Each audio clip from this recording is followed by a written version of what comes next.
இன்றே டவுன்லோட் செய்து உங்கள் ஃபேவரட் ஷோக்களை என்ஜாய் பண்ணுங்க. பூமி, அப்படிலாம் நடக்க வாய்ப்பில்லைன்னு சொல்றேன்லம்மா.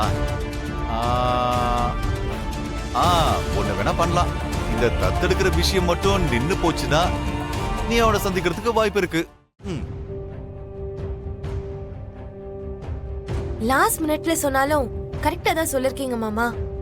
என்னால அவரை விட முடியாது. எங்களுக்கு நடுவுல அந்த நட்சத்திராவை வரவிட மாட்டேன். அப்பா கிட்ட ஏதாவது ஒண்ணு சொல்லி இந்த தத்தெடுக்கிறத நிறுத்த சொல்லிடுறேன். எப்படி? ஏதாவது ஒண்ணு சொல்லணும் மாமா.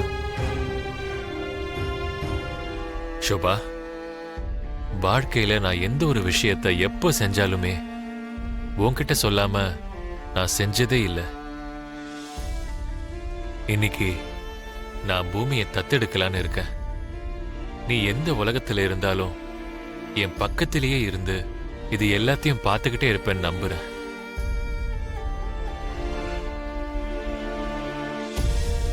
அப்பா,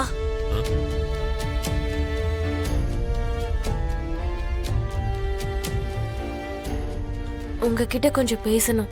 இந்த தத்தெடுக்கிறத ஆரம்பிக்கிறதுக்கு முன்னாடி நானே வந்து உங்ககிட்ட பேசணும்னு இருந்தேம்மா. அதுக்குள்ள நீயே வந்துட்ட. ஏதோ சொல்லணும்னு சொன்னல, சொல்லுமா.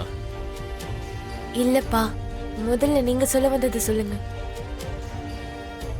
அது ஒண்ணு இல்லம்மா, ரொம்ப நாளா உங்ககிட்ட ஒண்ணு சொல்லணும்னு நினைச்சிட்டு இருந்தேன். ஆனா எங்க நீ அபூர்வா சித்திய தப்பா நினைச்சிருவியோன்னு தான் நான் சொல்லாம இருந்தேன்.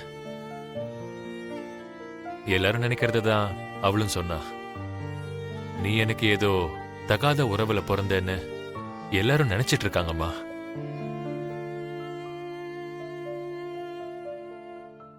அது எல்லாத்தையும் கேட்க முடியாம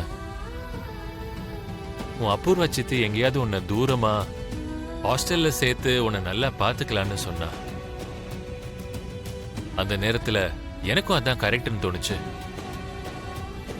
ஆனா உடனே நான் என்ன நினைச்சேன் தெரியுமா? பிறந்த குழந்தைய உடனே தூக்கிட்டு போய் டஸ்ட்பின்ல போட்டுட்டு வர மாதிரி இருந்துச்சு. அதனாலதான் உன்னை தூரமா அனுப்புறதுக்கு என் மனசு ஒத்துக்கலம்மா. அப்படி ஒரு பழி என் மேல இருக்குன்னு தெரிஞ்சதுல இருந்து அதுக்கு ஒரு சரியான பதில கண்டுபிடிக்கணும்ன்ற யோசனை என் மனசுல ஓடிக்கிட்டே இருக்குமா. நான் எப்போ உன்னை தத்தெடுக்கணும்னு முடிவு பண்ணேனோ அப்போவே இது எல்லாத்துக்கும் எனக்கு பதில் கிடைச்சிருச்சு. அதை தவிர ககன் மேல இருக்கிற என் பகையால நான் தத்தெடுக்கணும்ன்ற முடிவுக்கு வரவே இல்லைம்மா.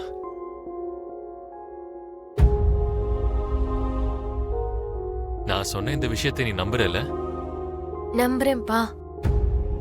அதுக்காக என் மேல வந்த இந்த பழியால இந்த தத்தெடுக்கிற ஃபங்க்ஷனை நடத்தலம்மா. ஏனே தெரியலம்மா, நான் உன் மேல அந்த அளவுக்கு பாசம் வச்சிருக்கேம்மா. அதனாலதான் நான் உன்னை தத்தெடுக்கணும்னு நினைக்கிறேம்மா. இதையும் நீ முழுசா நம்புறல்லம்மா? நம்புறேன்ப்பா.